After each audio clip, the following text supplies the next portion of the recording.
Jerome Liebling's career as a photographer spans 6 decades. After studying photography in New York during the 1940s, he moved to Minnesota to teach in 1949. His work, grounded in an interest in documenting street life, transferred to a vastly different, yet somewhat similar arena, both conceptually and geographically. In his essay in the book Jerome Liebling, The Minnesota Photographs, published by the Minnesota Historical Society Press, Liebling states, "Far from inhibiting my work, Minnesota allowed me to extend the street out to the field and landscape." His camera remained fixed on the people inhabiting these places, people who were often ignored or overlooked.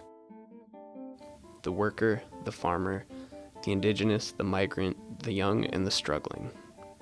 During the late 1950s and 1960s, the social, political, and demographic landscape was rapidly changing in Minnesota. And Liebling captured Minnesota as it was then.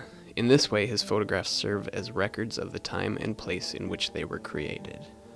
Regardless of the subject, an underlying theme in Liebling's work is the sense of humanness and the connectedness that we share, with each other and with our environments and landscapes.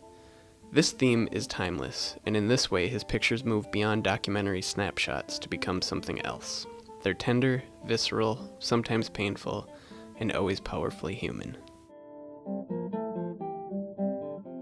Liebling began photographing local politicians in 1956, during a time when Minnesota was becoming nationally known for its politics. He has stated that he tried to capture these politicians at their most vulnerable and therefore most honest moments. He aimed to find and present them as human.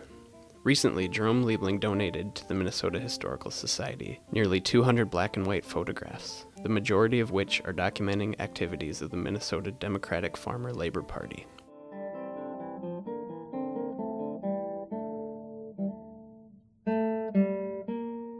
This gift includes images of politicians campaigning in small towns across the state, like these images of Orville Freeman, and this one of Karl Rolvag. Also featured are party conventions, and others are images taken during legislative sessions.